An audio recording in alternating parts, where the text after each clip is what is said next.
Je me suis endormi et directement j'ai été réveillé par les cris de ma mère, par les bruits des gyros. La validation de mes potes dehors a été plus fort que les conseils de mes parents. Feneux, comment je le vois, c'est quelqu'un qui, pour moi, est je dirais un exemple. Tous les mecs du 9-3, toutes les cités du 9-3, ils étaient en mode ah ouais, comment ça? Ouais, Tisco, en gros, il joue à quoi? Et c'est là que j'ai compris, Feneux savait ce qu'il faisait. Et ce qui me perturbait le plus, c'était de venir le dire à mon producteur que j'arrête la musique. Plus la hype a monté, plus je comprenais pourquoi c'était interdit. Si tu délaisses quelque chose pour ton seigneur, il te le remplacera pas meilleur. Je balance mon contenu en cuisine, les gens ils sont choqués. On a investi sur un camion, sur un camion food truck. Tu t'attends pas d'où ça vient et malheureusement c'est les gars de chez toi qui vont te mettre des bâtons dans les roues au début. Bonjour à tous, bienvenue dans ce nouvel épisode de Chasseurs de succès. Le concept est très simple, présenter des personnes qui sont en chemin vers leurs objectifs ou leurs rêves, tout simplement. Et là aujourd'hui on a l'immense honneur, le privilège d'accueillir Biscuit. Comment tu vas mon frérot? Ça va. En forme? Tranquille. Ça fait super plaisir de t'accueillir ici. Plaisir partagé. Petit disclaimer, je crois que c'est comme ça qu'on dit. Faut que j'ai les mots des youtubeurs là. Quand j'ai lancé ce concept, j'ai envoyé un message à Biscuit. Je crois qu'il a réagi, j'ai envoyé un message. J'ai même pas eu le temps d'expliquer le projet. Il m'a juste dit direct. C'est-à-dire, c'est pas quelque chose, on a parlé beaucoup, pas la peine. C'est vrai qu'on est des gars, etc., tout ça. Mais le fait qu'en mode, ils comprennent le concept, ils y participent, ça fait vraiment chaud au cœur. Donc, je voulais déjà te remercier face caméra. Et puis, bon, de toute façon, vous savez, moi, mes interviews, c'est pas préparé, donc ça sort directement. Et puis, voilà. Donc, on va commencer. Je vais te laisser te présenter. Alors, moi, bon, on se connaît un peu, mais on va se présenter quand même pour la caméra. Je me nomme Biscuit. Okay. J'habite à Villetaneuse, plus précisément à Liendé. Okay. J'ai 22 ans. Mon parcours, il y a beaucoup de personnes qui ne peuvent pas réellement comprendre parce que je touche un peu à tout. Mais justement, on est là pour ça. Exactement. Pour que les humains comprennent un peu le cheminement, comment ça s'est passé et pourquoi ça s'est passé comme ça. Du coup, voilà, je te remercie aussi de m'avoir choisi pour ta série. C'est un immense honneur aussi pour moi. Et voilà. Ça fait plaisir, c'est top. C'est top. Donc là, du coup, j'ai préparé quelques questions. Parce que comme toi-même, tu l'as dit, tu touches vraiment à tout. Et là, aujourd'hui, le but, c'est vraiment savoir pour les personnes qui ne te connaissent pas ou autres, en fait, Biscuit fait quoi? En fait, on le voit dans ça, on le voit dans ça. On le voit dans le rap, on voit... Donc, on va retracer vraiment tout le parcours. Donc, ton enfance, déjà, ça se passe comment? Alors, mon enfance, elle est, on va dire, un peu classique. Un jeune de cité. J'ai d'abord habité à Saint-Denis. Okay. J'ai déménagé très tôt. Okay. Ça fait que j'ai déménagé très tôt suite à un incendie qui s'est passé chez moi. Okay. Là, à l'heure où je te parle, j'ai des flashbacks. C'était, on va dire, c'était une épreuve. T'avais quel âge à ce moment-là? J'avais quel âge? Ça s'est passé en 2010-11. Okay. Ça s'est passé en 2010-11. Un matin comme ça, enfin, même pas un matin. Je me suis endormi et directement, j'ai été réveillé par les cris de ma mère, par les bruits des gyros, des pompiers, de la police et tout, etc. Moi, ma première, on va dire, validation dans le quartier, c'était par rapport à comment je rappais. Mais bon, moi, je me trouvais fort, mais je me disais, je sais pas, peut-être que... Bon, il y a personne qui a validé encore, tu vois. Donc, quand on sortait du collège ou quand on sortait de l'école, tout simplement, devant avec eux tous, là, les mecs de ma cité, je faisais des petits freestyles et tout. Okay. Et c'est là que je comprenais, en fait, que, ouais, vraiment, je sais rapper. Malgré que je savais que c'était pas un chemin qu'il fallait pour ma religion et pour moi, bah, en fait, j'étais petit, j'étais jeune, ça m'a eu. Et ça, tu l'as su dès le début? Dès le début, bien sûr. Okay. Dès le début, bien sûr, parce que j'ai été éduqué par deux parents qui sont religieux, qui nous ont toujours dit les choses, qui ont toujours essayé de nous éduquer dans le droit chemin. Donc, qui dit droit chemin, c'est totalement contraire à la musique, surtout au rap. Ça veut dire, moi personnellement, ce que je rappais, je revendiquais la rue, je revendiquais le trafic de drogue, je revendiquais ce que tu vivais, les armes, etc. Donc voilà. Mais la validation de mes potes dehors a été plus fort que les conseils de mes parents. Du coup, après, tu as décidé de continuer du coup dans la musique. Parce que moi, à un moment donné, parce que ça allait un peu loin, on va dire. Parce que moi, à un moment, quand je te vois dans la musique, c'est quoi? C'était par rapport au PTC. Ouais. Au PTC et au scénario aussi avec, j'ai oublié son nom, Tisco. Avec Tisco aussi. Ouais. À un moment, parce qu'on se dit, quand tu passes dans PTC, on te voit un peu partout, à un moment donné, normalement, ça va tout droit. Mais à un moment donné, tu coupes tout. Pourquoi? Bah, En fait, déjà, avant d'arriver à PTC, j'ai rappé avec un groupe. Ça veut dire j'étais avec Kems, BTG, Bramsco, des mecs du quartier avec qui on a formé un groupe. Et de l'autre côté, il y avait la CG6, une cité à Saint-Leu. Un bon petit groupe prometteur qui a malheureusement arrêté aujourd'hui. Bon, je veux dire heureusement. Mais il y avait aussi JCB qui rappait en solo, mais qui était branché avec nous et les mecs de la CG6, tu vois. Et voilà, on était un petit groupe qu'on appelait Secteur V.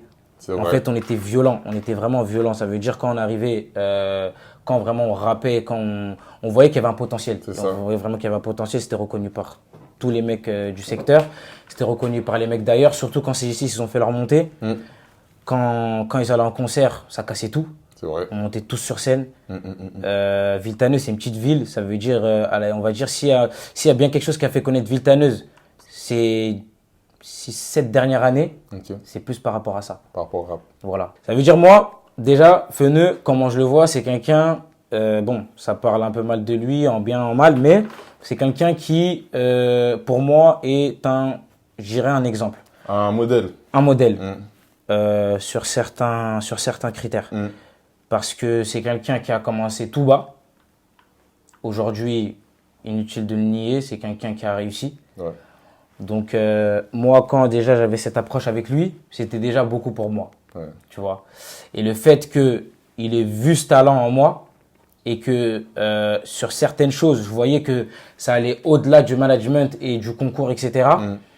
Il me faisait comprendre, il me disait que, voilà, certes, les gens de ton quartier, s'il y en a qui ne te donnent pas la force, moi, t'inquiète pas, si tu fais les choses comme il le faut, sur le concours, je te pousserai, je te mettrai en avant et tu gagneras en vrai le concours, il t'ira encore plus loin.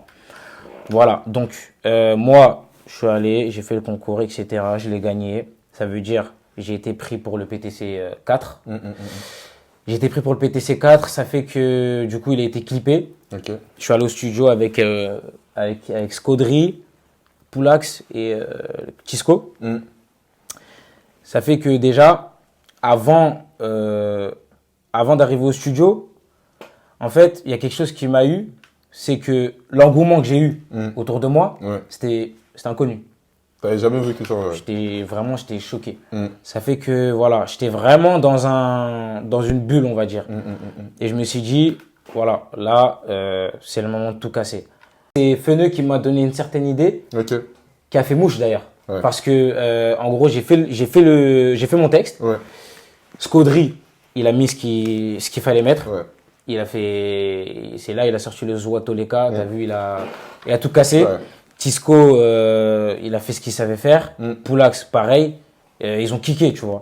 Donc, cette image, ce truc que j'avais, il n'a pas suffi en fait pour gagner entre les quatre. Il y avait vraiment du niveau, tout le monde s'est donné. Il y avait du niveau. Toi, tu t'es pas vraiment donné du coup. Je me suis pas vraiment donné, malheureusement. Je me suis pas vraiment donné. Je me suis dit que dans tous les cas, je vais le gagner haut la main parce qu'il y a déjà cette vibe autour de moi. T'as déjà fait des prestations. Exactement. Tu pensais que là, ça allait être pareil. C'est ça. Mais non. Exactement. Ça veut dire, voilà, je m'en rappelle. Ça veut dire en fait, ce qui s'est passé, c'est que moi et Tisco, quand on était au studio, non. Voilà, ça s'est passé avant. Parce qu'en fait, la vidéo où moi et Tisco, on fait un coup de buzz et on fait semblant de se battre, c'était au studio le jour où on a fait PTC. Et ce jour-là, Feneu, il m'a dit, on était en train de s'organiser et tout, etc. Feneu, il m'a dit, en gros, moi, je voulais pas être le mec qui se fait mêler. Moi, je voulais être en mode, mes gars, ils sont là, et sinon, on met Tisco. Le Feneu, il m'a dit, attends. Il m'a dit, réfléchis. Il m'a dit, t'as vu, là, aujourd'hui, Tisco, il a plus d'abonnés que toi, et il est plus connu que toi. Si c'est toi qui te fais mêler, si c'est toi qui es en position de faiblesse sur la vidéo, les gens vont plus te soutenir toi et ça va plus parler pour toi. Donc il a réfléchi à ça en amont. Exactement. Et du coup, c'était purement pour mon intérêt. Tu vois. Donc je l'ai écouté. J'ai fait quelque chose, puisque à la base, ça c'est en interne qu'on sait que c'est fake. Mais sinon, en gros là, tu as mis ton image en jeu en vrai. Exactement. Parce que là, ce truc, s'il sort, personne ne sait que c'est faux. Exactement. Donc tout le monde ça veut dire, on va dire, je me suis écrasé. J'ai laissé passer les choses comme ça. Du coup, voilà, il y a Tisco, ces gars, ils sont là, Yoro, nanana, Tonton, tout ça. En mode, ils sont là, en mode, ils me tiennent, tout ça, nanana, en mode, ils veulent me faire et tout. Bam! Cette vidéo, elle a été postée. Et quand elle a été postée, c'est là où j'ai vu que, en fait, tu sais, Tisco, c'est un mec des Bâconnais, c'est un mec du 94. Et moi, je suis un mec du 9-3. Tous les mecs du 9-3, toutes les cités du 9-3, ils étaient en mode, ah ouais, comment ça? En mode, ouais, Tisco, en gros, il joue à quoi? Soutien. Normal. Et c'est là que j'ai compris, Fené savait ce qu'il faisait. J'ai plus gagné sur ce hic. Ouais. Parce que si tu regardes bien, lui, il avait déjà fait le million de vues, etc. Moi, c'était mon premier million de vues sur ça. Ça veut dire, on va dire, ça m'a plus apporté, ce truc, que ça a apporté à Tisco. Donc, c'est là où vraiment j'ai vu ce que Fené, il faisait, il savait ce qu'il faisait, tu vois. Il s'est vraiment joué avec les réseaux. Parce que dans tous les cas, parce que je le suis aussi, dans sa communication, il dit beaucoup que c'est son terrain de jeu. Exactement. Et là, du coup, tu fais que confirmer. Exactement. C'est, voilà, franchement, il sait ce qu'il fait. Plus mon nom il faisait du bruit, plus mes parents ils commençaient à savoir. Ça veut dire, tu connais, il y a la tante, son fils, il met mon clip à la télé. La tante, elle appelle ma daronne. Hey, c'est ton fils que j'ai vu, nanana. Mon daron, ça le croise dans le tramway, pareil, ça lui dit, c'est le daron du rappeur, etc. Nanana. Ça veut dire, tout ça, c'était un truc qui déjà, petit à petit, je me mangeais des foules de rappels quand je rentrais chez moi. Ça te pesait un peu? Ça me pesait de ouf. Et moi, ma daronne, elle me disait, déjà, il faut savoir un truc, c'est que ma daronne, elle sait pas lire. Ça veut dire, déjà, c'est pas anodin, c'est pas pour rien que quand on rentrait sur YouTube, je sais pas comment, mais à chaque fois que je sortais un nouveau clip, une semaine, 2 semaines, elle le voyait. Tu vois? Pourtant, c'est pas quelqu'un qui est forcément sur YouTube. Et ça lui envoyait pas. Donc, c'était vraiment, voilà, l'instinct, tout simplement. Et moi, vraiment, ça, c'est quelque chose où mes parents, ils criminalisent ça, mais de ouf. Vraiment, revendiquer la rue, revendiquer la rue. Comme tu l'as dit, ils sont vraiment dans la religion, etc. Voilà. Après, voilà, moi, souvent, je rentrais, quand je finis mes clips et tout, je suis en jaillit et tout, je rentre chez moi. Ma mère, elle me dit, voilà, continue la musique, mais demain, quand tu vas mourir, les gens qui sautaient derrière toi, voilà, c'est pas eux qui vont rendre des comptes pour toi. En gros, c'est toi. Toi tout seul, tu vois. Et déjà, ça me cassait le moral. Et je me disais, je sais que là, je suis dans quelque chose, que même si demain, ça monte de ouf, il faut que je mette un frein. Mais le buzz, je commençais à le goûter, je commençais à, voilà, à voir que je prenais de l'argent sur les partenariats, je prenais de l'argent sur des trucs et tout. Ça veut dire, je me disais, ah, c'est compliqué. Mais il fallait faire un choix. Donc, moi, dans mon déclic, quand petit à petit, je me mange full de rappel, je me dis, en vrai de vrai, je sais pas quand je pars, je sais pas quand ça s'arrête. Faut vraiment qu'en vrai, à un moment donné, je mette un frein. Il faut que je mette un frein, mais je sais pas comment. Et ce qui me perturbait le plus, c'était de venir le dire à mon producteur que j'arrête la musique. Après, du coup, moi, la plus grosse boule au ventre que j'avais vraiment, c'était d'aller voir mon producteur et de lui dire. Mais bon, après, j'ai pris mon courage à deux mains, je suis parti le voir et je lui ai dit les choses comme ils étaient. Donc, en gros, là, si je comprends bien, là, tu renonces au partenariat, à l'argent, à la fame, à une possibilité de percer dans un milieu parce que tes parents, ils aiment pas, et surtout parce que la religion, c'est pas conseillé. Alors, la première chose mes parents, c'est en second plan. La première chose, c'est dans ma religion, comment ça se passe, etc.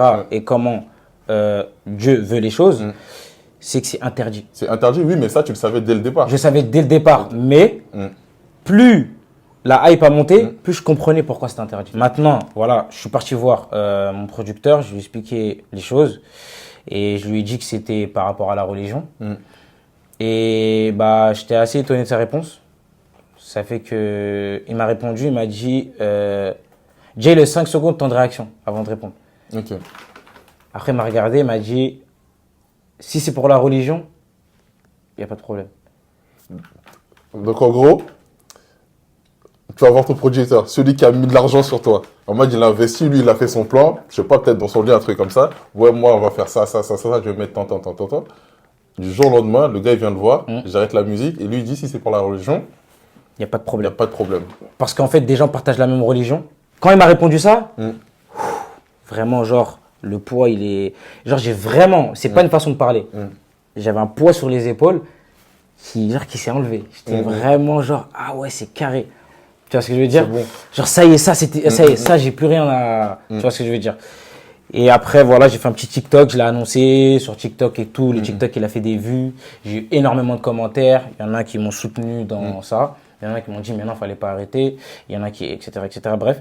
Mais même ça m'a fait encore un petit pincement au cœur dans le sens où il y a énormément de gens qui ont réagi quand je dis que j'allais arrêter la musique. Tu avais vraiment du soutien derrière toi. Tu vois ce que je veux dire. Okay. Mais voilà, après, je me suis dit, dans tous les cas, c'est le regard de ton Seigneur qui compte. Et tu l'arrêtes aujourd'hui pour ton Seigneur et te remplaceras par meilleur. Par meilleur. Et là, comme voilà. Tu es dans celle-là, bah, on veut pas dire on est dans la religion ou un truc, mais on partage la même religion. C'est quand tu fais quelque chose, on va dire pour lui, il te le facilite en vrai. Et en gros, c'est un peu ce que tu es en train de dire, parce que tu avais la boule au ventre, entre guillemets, d'aller voir le producteur. Exactement. Et au final, il a réagi à l'inverse de ce que tu pensais en vrai. Totalement. Totalement. Fort. Et c'est là où tu vois qu'en fait, tout simplement, il tourne les cœurs et que c'est lui qui décide de tout simplement. Okay. Ça veut dire que dès ce fait-là, si j'ai bien un conseil à donner à toutes les personnes qui me regardent et aux gens qui vont vouloir prendre des conseils de moi, c'est vraiment ça. Et s'il y a vraiment une phrase qui doit résumer ce passage de ma vie, ça serait que si tu délaisses quelque chose pour ton Seigneur, il te le remplacera par meilleur. Ça va, moi. Ça va, alors, on continue. C'est fort. Non, mais très bien. Bah là, du coup, t'arrêtes. Il y a des gens qui sont déçus, ils sont contents, etc. Tout ça. Mais une fois que t'arrêtes, on continue à te voir. Je dis ça pourquoi? Parce que entreprise. Et à quel moment, il a fait ça? J'entends Locke. Quelques temps après, j'entends... comment ça s'appelle? Food Truck. Food Truck. À quel moment, en fait? Bah, en fait, quand j'ai arrêté, pendant un bon moment, j'ai arrêté de mettre du contenu sur ma page. Ok. Je ne savais plus quoi en faire. Mais je savais qu'il ne fallait pas que je supprime ma page parce que j'avais beaucoup d'abonnés et j'avais du monde. Quand tu mets des petits snaps dans ta story, tu vois, il y a 10 000, 15 000 vues, 20 000 vues. Tu te dis, mais frérot, tu peux pas supprimer ça, il faut que tu fasses un truc. Tu vois ce que je veux dire? Ça veut dire, j'ai longuement réfléchi. Et un matin, comme ça, je me suis réveillé. Déjà, je réfléchissais beaucoup. Je me disais, pourquoi je passe pas mon contenu en ce qui me passionne, mais que les gens ne savent pas. Ah, c'est la cuisine. Merci. Tu vois ce que je veux dire? Et du coup, je me suis dit, pourquoi pas balancer ça, pourquoi pas vraiment le faire. Et j'ai réfléchi, je me suis dit, est-ce que ça va coller, est-ce que ça va accrocher? Parce que, truc intéressant que tu viens de dire, hein, tu viens d'une cité, tu as revendiqué la rue, tu as rappé. Après, en cuisine, par exemple, nous on a vu ça, mais c'est quoi? Ça n'a totalement rien à voir. Je suis totalement d'accord. Et c'est justement ça qui m'a plu dans ça. Ok, prendre les gens à contre-pied. À contre-pied, exactement. Et moi, je suis quelqu'un, j'aime bien susciter des questions chez les gens. J'aime bien susciter tout ça. Ça fait que quand je balance mon contenu en cuisine, les gens ils sont choqués. Mais à la fois, ils attendent à voir qu'est-ce que je propose dans ce milieu-là. Et ça va pas louper, j'ai fait un réel. Ils n'ont pas cru en toi. Oblige-les à le faire. S'ils n'ont pas vu ton potentiel, pousse-les à le voir. Le destin se vit, mais le destin se provoque.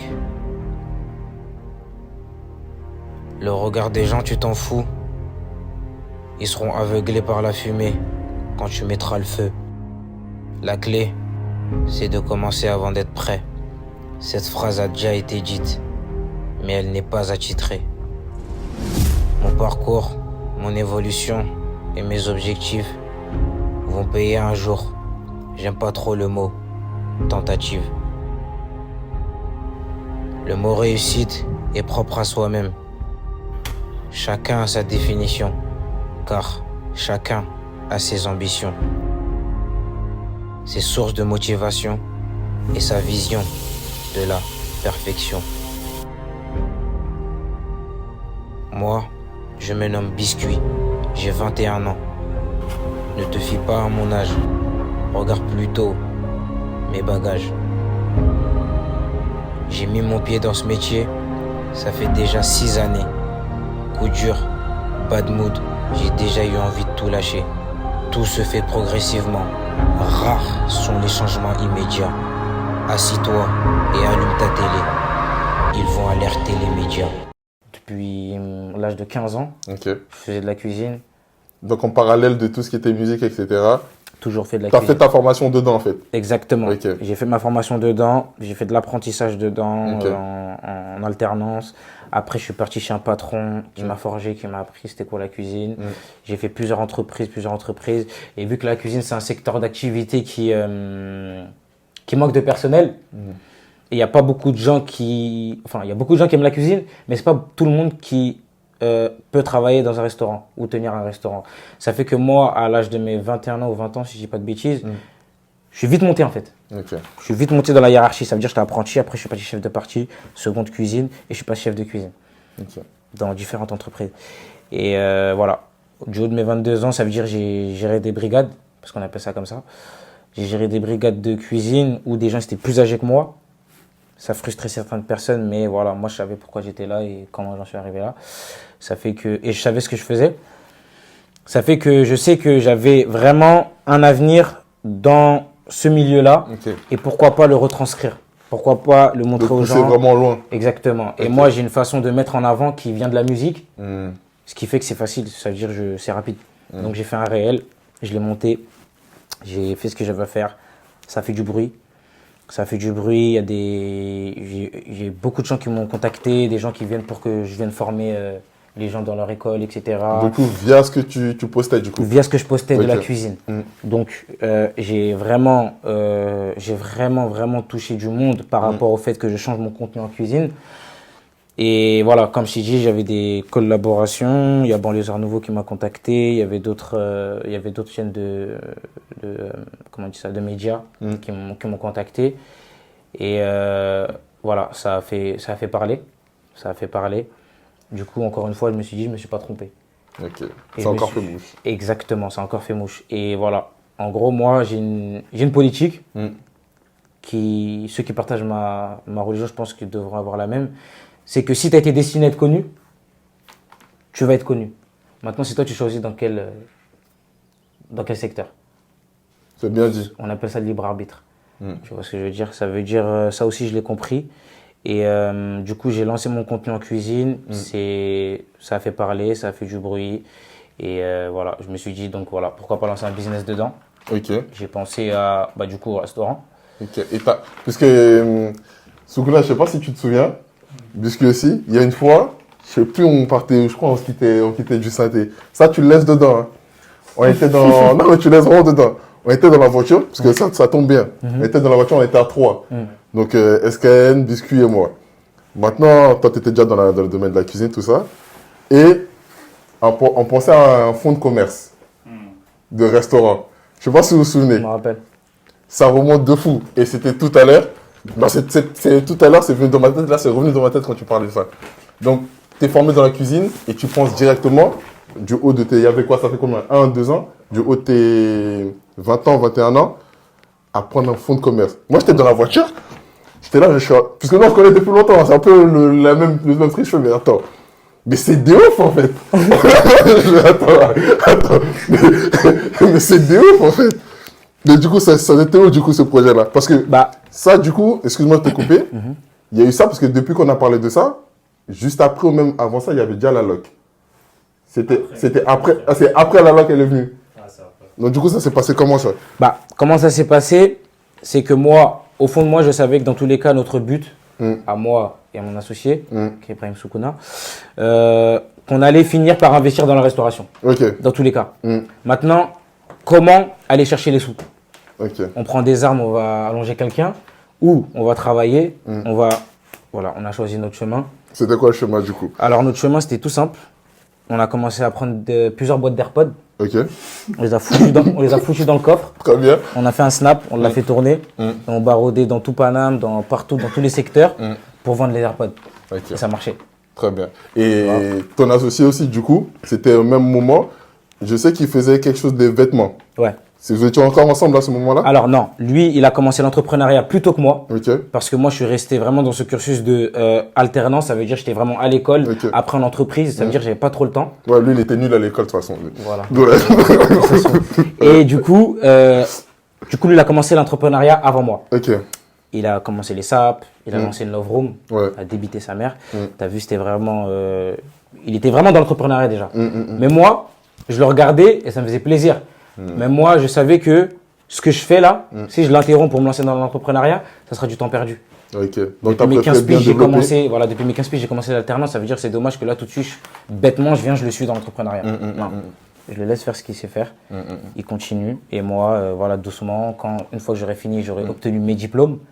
Après, je pourrais tranquillement me... Ok. tu vois. Donc, tu as su quand même rester patient. Voilà. Mais là, c'est intéressant parce que là, tu évoques ton ami, du coup, celui qui volait des casquettes à l'ancienne, celui sur le trottoir, vous ne voulez pas marcher ensemble ou autre. Aujourd'hui, bah, si on voit l'un, on voit forcément l'autre. Ou s'il y a... En fait, l'image de l'un est rattachée forcément à l'image de l'autre. Comment tu l'expliques ça? Comment on est passé du « on peut pas se voir à aujourd'hui, tout est lié et qu'on est comme ça bah, c'est tout simple. Nous, je me rappelle, c'était quoi? C'était en 2000, je sais plus, je crois que c'était en 2018, je crois, ou 19. Bref, un soir de Ramadan. Pour ceux qui sont de confession musulmane, ils savent de quel jour je parle. La nuit du destin. Du coup, pendant le mois du Ramadan, il y a une nuit en précis qui s'appelle la nuit du destin, qui, ce jour-là, si tu y crois dur comme fer, et tu sais que Dieu t'exaucera, tu y crois fermement, il t'exaucera. Et moi, franchement, c'est un passage que lui, il n'avait pas forcément capté, mais que moi, je m'en suis rappelé, et quand je lui en ai reparlé, il m'a dit « Ah oui, c'est vrai ». Et c'est pas anodin, en fait, tout ça. C'est qu'en fait, on était au fond de la mosquée, et tu sais, on parlait et tout, et c'était le moment de, voilà, tu sais, avant le fajr, avant l'aube, avant la prière de l'aube, tu fais tes doigts, tu fais tes vœux, etc., tu dis ce que tu as à dire. Et j'avais fait un vœu qui était que lui et moi, on reste liés. On reste liés et que Dieu nous accorde beaucoup de subsistance. Ok. Ça veut dire beaucoup d'argent, une bonne situation, etc., etc. Mais surtout qu'on reste liés, tu vois. Et je l'ai fait cette dua et on était proches avant ça.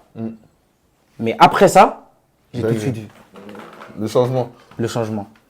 Et ça s'est même déteint sur même mon grand frère qui est comme ça avec son grand frère, mon petit neveu qui est comme ça avec son petit frère.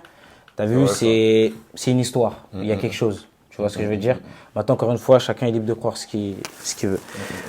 Du coup, après ça, c'est là où vraiment on a commencé à se tenir, on a commencé à faire tout ensemble et qu'on a décidé, et on s'est fait une promesse, que tout ce qu'on entreprend, c'est ensemble. Et qu'il peut y avoir des coups de gueule, il peut y avoir des ci, il peut y avoir des ça, mais qu'on garde cette promesse et qu'on reste ensemble. Ça fait qu'aujourd'hui, quand les gens nous voient, ils vont peut-être pas comprendre comment ça se fait qu'on est autant proches. Ils vont peut-être pas comprendre pourquoi toute cette proximité-là avec lui et pas avec quelqu'un d'autre. Parce que j'ai d'autres personnes avec qui je m'entends super bien. C'est mes frères. Je peux prendre les armes pour eux, je peux être pour eux. Mais avec lui, c'est autre chose. ce petit truc subtil qu'il y a de plus que les autres, bah ça s'explique pas en fait. Ça s'explique pas. Et moi, je sais que ça vient de là. Lui aussi le sait. Maintenant, libre à chacun de croire en ce que nous, on sait. Non, c'est fort. Non, mais c'est fort. Ok, non, mais intéressant. Du coup, on va revenir à la location, comment vous l'avez faite, et ensuite au food truck. Du coup, la location, simple. On en a parlé un peu à notre entourage déjà. On m'a dit qu'on voulait se lancer dans la location et tout. Il y a beaucoup de gens proches, comme un peu moins proches, qui nous ont dit que voilà, c'était un secteur d'activité qui est assez compliqué, qu'il fallait pas se lancer dedans, qu'il y a beaucoup de choses que les loueurs vont faire qui vont retomber sur nous, etc. Bref. Donc, attends, excuse-moi de te couper, pour que les gens y suivent bien. Donc, vous avez vendu des AirPods. Vous avez vendu que des AirPods avant d'ouvrir ça? Alors, avant d'ouvrir ça, en commun, on a vendu uniquement que des AirPods. Ok, et sinon à côté, chacun faisait Chacun se cherchait comme il pouvait. Chacun se cherchait comme il pouvait. Mais ensemble, ce qu'on faisait, c'était vraiment, on vendait des AirPods. Ok, et toi, tu t'es cherché comment, toi? Alors, moi, je me suis cherché dans la cuisine. Ok. Ça veut dire, moi, je faisais du rap, les gens ne savaient pas, mais moi, je bossais à fond derrière. Ok. Dans la cuisine. Lui, il a moins travaillé que moi. Ok. Il a moins connu le salariat que moi. Ouais. Mais il a toujours été autant débrouillard que moi. Ok. Ça fait que, voilà. Même mentalité, en vrai. Même mentalité. Ok. Même mentalité. Et aussi, à côté, du coup, c'était un footeux. Ça fait que, voilà, il switchait un peu. Bref. Du coup, on a vendu les AirPods ensemble. On a fait un billet. On a fait un bon billet. parce que je te mens pas, ça débitait. On dormait pas trop, mais ça débitait. Bon. Ça fait que... On entre nous, j'ai un peu me jouer les Sherman, etc. Un bon billet, hein. Dis-moi, frère, c'est quoi un bon billet? Un bon billet? C'est quoi un bon billet? Bah franchement... Pour ouvrir une boîte de location, c'est quoi? Un bon billet? C'est du pain.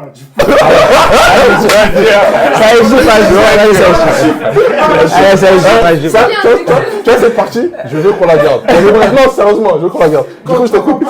Parle en chiffres. Parle en chiffres. Du coup, je vais Dis-moi une tranche. Une tranche assez proche. Mais dis pas 1 et 1000. Ok. Je vais parler en tranches. Et c'est pas... Attention, quand je dis un bon billet, c'était à notre échelle. Ouais, c'est sûr. Ça fait que pour se lancer dans la location, il faut un certain budget, c'est vrai. Mais maintenant, c'est pas comme les gens le pensent. Ils pensent, il y a certaines personnes qui pensent qu'il faut aller prêter 100 000 euros, 200 000 euros, 300 pour aller ouvrir une boîte de location, etc. Nous, non. Nous, on a d'abord pu ramasser dans les AirPods. On a pris on a su mettre de côté entre 12 et 15 000. Ok. Entre 12 et 15 000. Un peu plus, entre 12 et 18. Ce qui fait qu'à ce moment-là, on s'est dit, voilà, ok, les AirPods, ça a marché, c'est bien, c'était marrant. Mais à ce moment-là, il y a un truc qu'il faut savoir, déjà, on n'avait pas le permis, on savait pas vraiment conduire, on n'avait pas de voiture. Donc, c'était vraiment un gars à nous. C'était un gars à nous qui, tout le temps, il nous prêtait sa voiture, il était disponible pour nous. On faisait les livraisons avec lui, etc. Mais ça ne pouvait pas continuer, tu vois. Donc, juste après, Brahim, il a eu son permis. Ça fait qu'on s'est dit, bon, maintenant, ça va être plus facile pour nous. On pourra livrer plus facilement. Mais en vrai de vrai, c'est ce qu'on pensait. Mais non, on a switché directement. On a switché pas longtemps après. Ça fait que lui, par rapport à des... Je sais pas si ça se dit des convictions religieuses. Ouais, bien sûr. Par rapport à des convictions religieuses, il a dû fermer sa love room. Ok. Du coup, voilà. Moi, par rapport à ce que j'ai pu amasser dans la cuisine et ce qu'on avait en commun dans les AirPods, on s'est dit en vrai, vas-y, viens, on se lance. Vas-y. Du coup, ce qu'on a fait, on a acheté un Clio 4RS. Un Clio 4RS, je me rappelle, le premier mois, on avait fait 3 000 euros. Ok. 3 000, 4 000 euros. De bénéfices? De bénéfices, Ok. je te parle en chiffres. Enfin, de bénéfices, non. Parce De qu'on n'avait pas chiffre encore d'affaires, rentabilisé le véhicule. Ok. Mais c'était vraiment le premier sou qu'on avait fait dans la location. Ça veut dire, on s'est dit, mais en fait, les gens, c'est des ouf. En vrai, on peut s'en sortir dans ça. Il y a de l'argent à prendre dans ça. Bon, c'était pas comme on le pensait. Parce que quand on est rentré, on a vite vu que c'était pas 3 000, 4 000 euros par véhicule tout le temps. Et que c'est pas comme ça. Mais ça nous a donné cette motivation. Et ça a fait qu'on a fermé nos oreilles. Enfin, on a bouché nos oreilles face aux personnes qui nous disaient, ne vous lancez pas dans la location. Donc, on a acheté un Clio 4RS. Moi, tout excité, je me suis dit, on a fait 3-4 balles, t'es fou, on continue, etc. Lui, il m'a dit non. Et c'est ça qui est intéressant avec lui, c'est que moi, des fois, je vais être dans la spontanéité, je vais être dans l'impulsivité. Ah, c'est carré, vas-y, on continue. Il m'a dit, calme-toi. Il m'a dit, t'as vu là, si le Clio 4RS il rentre dans un mur, est-ce qu'on a de quoi assumer pour rebondir? Je lui ai dit non. Parce qu'en vrai, on a mis toutes nos économies dedans. Et il m'a dit donc, pourquoi on ne vend pas le Clio 4RS qui a une bonne valeur et qu'on achète 2 véhicules moins cotés. Ce qui fait que si on a un qui rentre dans un mur, on en a un deuxième. Et ce qui fait que 2 véhicules vont après ramener 3 véhicules, 4 véhicules, 5 véhicules, 6 véhicules. Donc, encore une fois, on est complémentaires et c'est ça qui fait qu'aujourd'hui, on en est là. Si il ne m'aurait pas donné, par exemple, cette idée-là où j'aurais été têtu, parce qu'on a toujours été comme ça, celui qui, dans son discours, assure la sécurité, c'est lui qui gagne. Parce qu'on n'est que 2. Du coup, il n'y a personne, il n'y a pas de vote, en vrai. On n'est que 2. Donc, celui où son discours assure plus de sécurité, c'est vers ce côté-là qu'on va aller. J'avais le seum, hein. Je ne voulais pas vendre le Clio 4RS. Et je te dis la vérité, j'étais en mode, et si ça ne marche pas, gros, voilà, va voir. Tu vois ce que je veux dire? Mais, c'est ça. Quand tu es associé avec quelqu'un, il faut savoir lui faire confiance. C'est ça, exactement. Donc, je l'ai laissé partir dans son idée. On a acheté un 208 et un Clio 4. Du coup, pas RS, du coup, les Clio 4 lambda. On a loué. On a loué. Maintenant, la société, elle était à mon nom directement. Enfin, c'était pas encore une société. C'était même pas, du coup, les véhicules, c'était à mon nom directement. Ce qui fait que moi, vu que déjà j'ai des antécédents et que les keufs, ils me connaissent sous une certaine image, quand il se passait des trucs avec les véhicules, bah, ils pensaient qu'en fait c'était moi ou j'étais de mèche. Maintenant, moi je faisais de la location. Tu vois ce que je veux dire? Donc, un jour, ce qui a fait qu'on s'est dit, vas-y, ça y est, on met ça en société, on fait ça carré et on essaye d'en en faire comment dirais-je, vraiment on trouve un bon avenir investissement, dedans. ok. On n'avait pas stabilisé tout ça. Ok. Ça veut dire qu'on louait, ça marchait bien. Mais il faut savoir qu'on louait pratiquement qu'aux gens du secteur. Ça veut dire aux gens de notre quartier, aux gens de Épinay, Montmagny, etc. Bref, c'était Saint-Denis, tout, c'était à côté. Et du coup, le déclic qui a fait que vraiment on s'est dit, allez, on se met en société et qu'il faut vraiment sécuriser tout ça, c'est que il y a 2 amis à moi, proches avec qui j'ai grandi, qui aujourd'hui, avec une de ces 2 personnes-là, on ne parle plus. Pourquoi? En gros, ils ont fait des trucs avec la voiture. Ok, Ils sont donc partis- ils ont loué. Ils ont loué le véhicule. Ils ont loué le véhicule et ils sont partis faire. On va pas rentrer dans les détails, mais ils sont partis Faire des bêtises avec faire la voiture. Des bêtises avec le véhicule. Ok. Maintenant, moi, il faut savoir que, comme je t'ai dit, j'avais une certaine image auprès des officiers de police La voiture était et toujours à ton nom. des keufs, qui fait qu'eux n'ont pas réfléchi. Mm, Ils ont vu que le véhicule ressortait au nom de M. Dramé. Ils n'ont pas réfléchi, ils sont venus chez moi, ils ont pété la porte direct. Ok. Là, ils sont venus, ils ont pété la porte. Moi, il faut savoir que ma mère, elle n'a pas l'habitude de ça. C'est moi qui l'ai beaucoup saoulé avec ça, avec l'avenue des keufs et tout, nanana. Avec mon refrain et tout. Ça veut dire qu'elle, elle n'a pas connu ça, ça veut dire que c'était un électrochoc pour elle. Ok. Ils sont venus, ils sont rentrés dans la maison et ils ont dit on vient pour M. Dramé.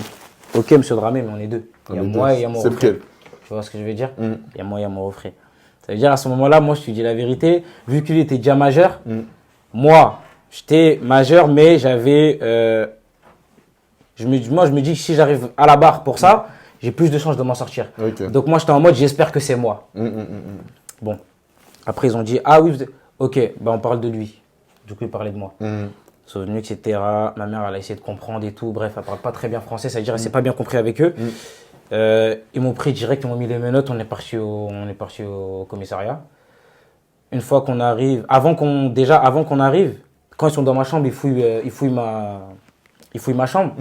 À un moment, l'officier de police, il prend une feuille et c'était l'acte de vente du véhicule en question.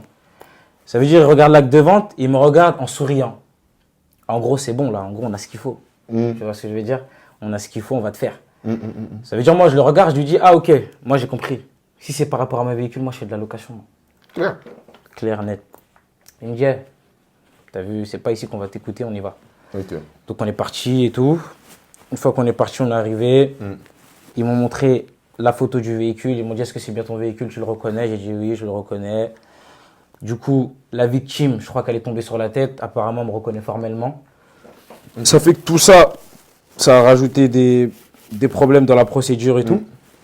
Ce qui fait que quand moi, j'étais là au bureau, j'étais dans le bureau de l'officier de police et qu'il me parle, il me dit, ok, dans ce cas-là, c'est pas toi, tu fais de la location.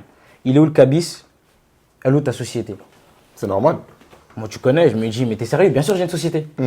Mais en fait, c'est faux. Tu vois ce que je veux dire? J'ai pas de société. Mais je lui dis, mais bien sûr, j'ai une société, etc. Je fais de la location de véhicules. J'invente même des nombres de véhicules. Je dis, j'en ai encore 3, 4, etc. Bref, pour faire passer le truc, tu vois. Et je lui dis, moi, je fais de la loc. J'ai rien à voir avec tout ça, etc. etc. Bon, ils me croient pas. Ils savent que, ils voient que j'ai des antécédents similaires. Donc, pour eux, c'est bref. Et du coup, quand je leur dis quoi? Je leur demande une faveur. De me laisser prendre mon téléphone, de le déverrouiller et de rentrer dedans. Je dis, moi, je fais de la location et sans langue de bois. Si c'est pas quelqu'un de chez moi, je vous le donne direct. Adresse, justificatif de domicile, tout de suite, vous allez chez lui. C'est lui qui a loué le véhicule. J'ai dit, mais par contre, je vous préviens tout de suite. Si je regarde dans les dates et que c'est un mec de chez moi, je vous dis rien, je garde le silence. Et quand je sors, j'irai voir la personne, elle ira se rendre gentiment. Donc, ils m'ont dit par contre, ok, on accepte que tu rentres dans ton téléphone, mais par contre, tu n'utilises pas ton téléphone. Ça veut dire, tu vas nous dire et tu vas nous guider dans ton téléphone où on rentre, etc. etc. Je dis, vas-y, pas de problème. Donnez mon téléphone, je leur ai donné le code. Ils sont rentrés dedans. Ils sont partis. Du coup, moi, je notais en fait les dates, ceux qui avaient le véhicule en temps réel et tout. Et je les mettais dans mes notes. Du coup, ils sont partis dans mes notes. Ils ont regardé. Ils ont dit, Du coup, on regarde où précisément. Je dis descends, descends, descends. On regarde la date entre temps et temps parce qu'ils m'ont parlé du jour des faits. Du coup, je leur ai dit descends, regarde dans les notes et dis-moi quel blast tu vois. Et si maintenant je vais te donner des infos sur ce blast, je le donne. Si je ne veux pas te donner, je ne donne pas. Et moi, les mecs de chez moi, je ne mets jamais leur prénom et nom. Toujours leur blaze. Je mets leur blaze. Ça fait que moi, quand il m'a dit le blaze, bah en fait, j'ai fait une gaffe. Pourquoi j'ai fait une gaffe?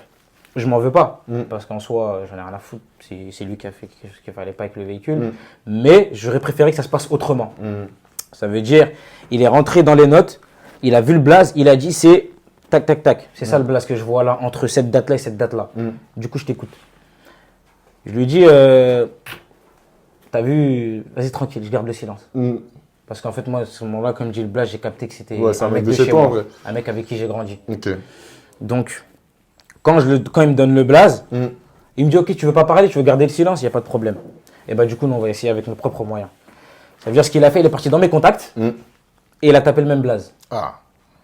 Attends, moi, j'ai pas été intelligent sur ce coup. Je voulais pas que ça se passe comme ça, mais encore une fois, j'ai rien à regretter.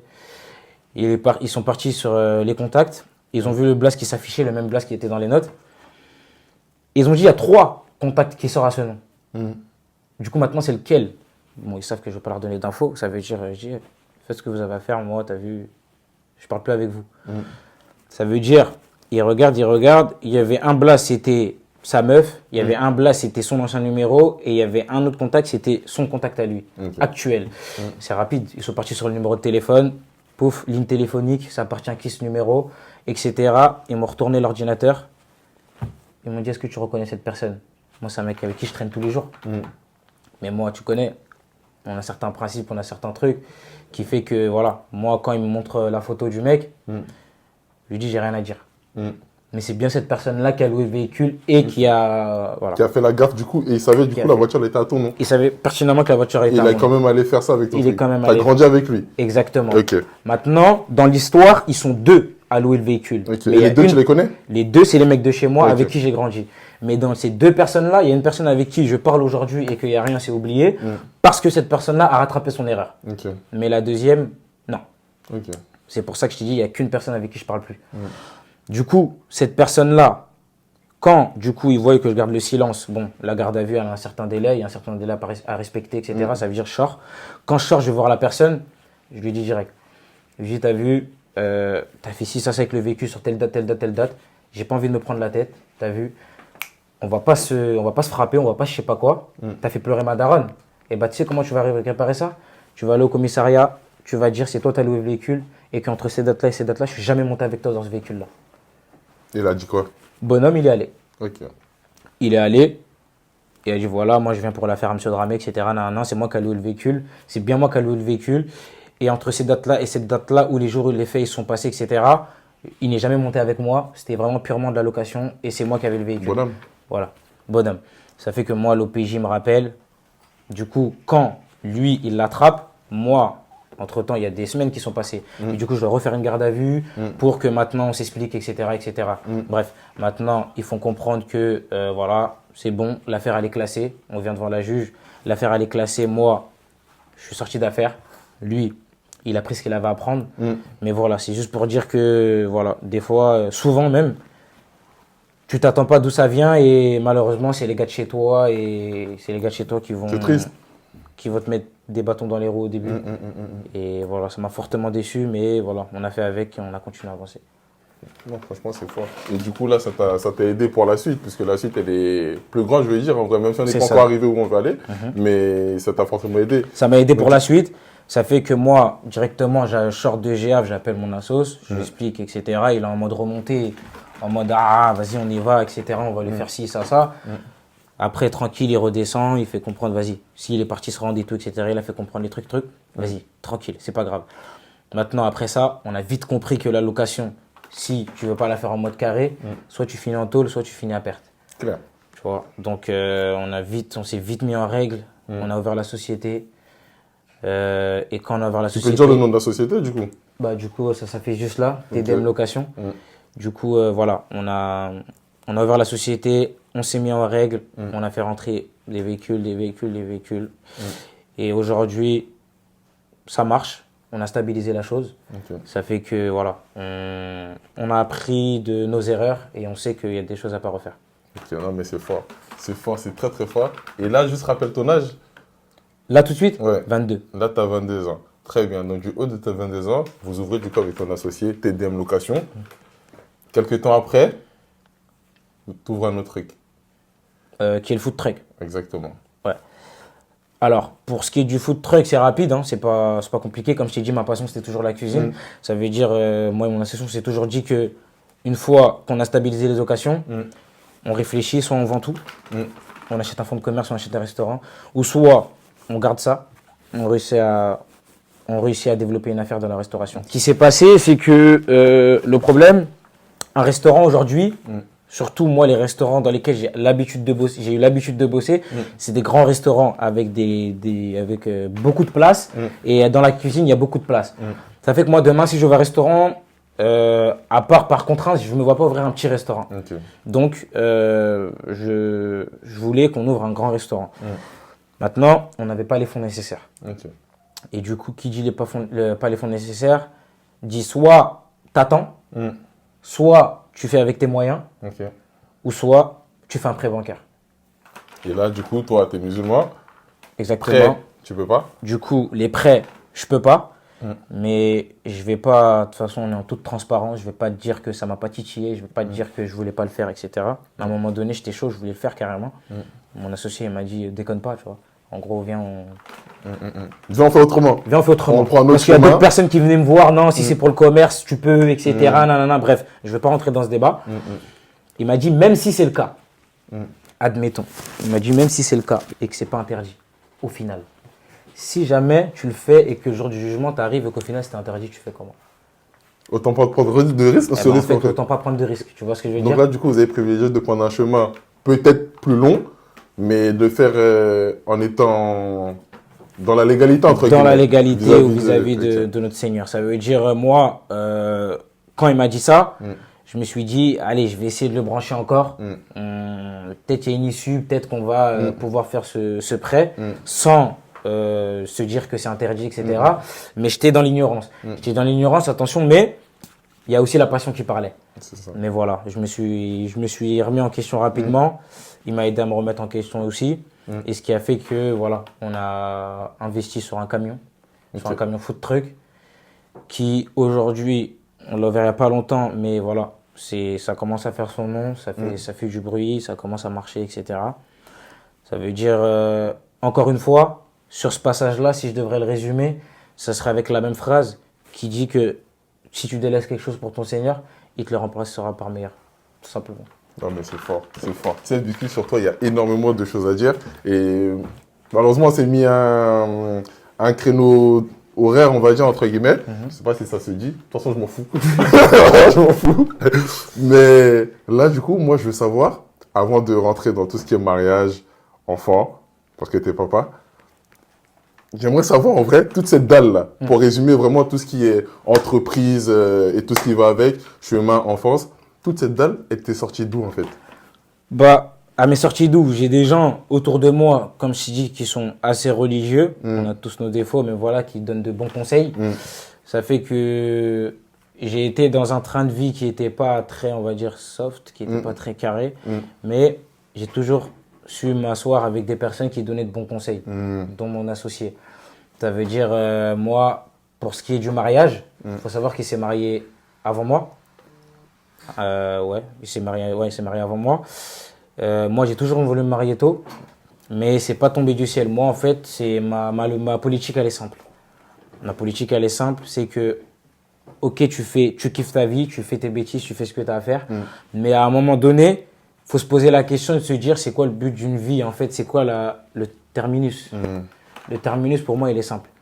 C'est d'avoir ta femme, d'avoir des enfants, travailler en toute légalité, et pouvoir faire croquer tes amis, ta famille, tes parents, subvenir aux besoins de ta femme et de ton enfant. Ok. Et ça, il n'y a personne qui peut le nier. Ok. Donc, C'est... là, le thème de l'émission, c'est chasseur de succès. Et là, en gros, ça, ce que tu viens de résumer, ça, c'est ta chasse à toi, en vrai. C'est ma chasse à moi. Et même si les gens qui me regardent, même si c'est pas leur politique à eux, il n'y a personne qui pourra nier ce que je viens de dire. C'est sûr. Dans le sens où avoir une femme, des enfants, subvenir aux besoins de ta famille, de ta femme, du coup, et de tes amis, des gens avec qui tu as grandi, pouvoir les pousser, etc. Bah en fait, c'est dur de trouver quelque chose de mieux, voire impossible. Il n'y a pas. Tout simplement. Donc voilà, moi c'était ça ma politique. Et je me suis dit, si tu te donnes un délai pour te dire, je vais faire tout ça quand j'ai 25 ans, quand j'ai 30 ans, quand j'ai 35 ans, c'est que tu sais que tu vas aller vers 25 ans, tu vas aller jusqu'à 25 ans, 30 ans, 35 ans. Mais si tu le sais pas, pourquoi tu le fais pas maintenant en vrai? Tu vois ce que je veux dire? Donc ma politique, elle a été simple et tête baissée, je suis y allé. Et aujourd'hui, Dieu merci, tout se passe bien et il y a des hauts et des bas dans ma vie, c'est sûr. Mais il n'y a rien de mieux que ce que je viens de citer pour ma part et je pense pour tout le monde. Est-ce que vous avez quelque chose à ajouter, les gars? Parce que c'est fort. En vrai. Il y a quoi comme question? Non, moi je connais déjà le personnage. Là, ça tombe toujours. Hein. Moi, je connais déjà le personnage. Parce que, bon, c'est vrai que chacun est de ses trucs, etc. Tout ça. Mais on a parfois le temps de se croiser sur des routes, dans des trucs comme ça. Et à chaque fois, le truc de l'entourage, ce que je peux dire dessus, c'est très fort. Parce qu'on était très jeunes. On parlait déjà d'entreprendre. On parlait de projets que certaines personnes diront que, mais à ton âge, tu ne peux pas penser à ça. L'histoire de la voiture où on va acheter un fonds de commerce, on a 20, 21 ans. Aujourd'hui, il y a 2 entreprises d'autres choses ou autres. L'entourage, c'est vraiment quelque chose de très, très important. Et même toi, souvent dans tes discours, même sur les réseaux aussi, on voit parfois, ce que tu le fais pour toi, mais par rapport à ce que tu fais, tu influences aussi d'autres personnes indirectement. Par exemple, les vidéos que tu fais, par exemple sur la cuisine pour motiver ou des choses comme ça.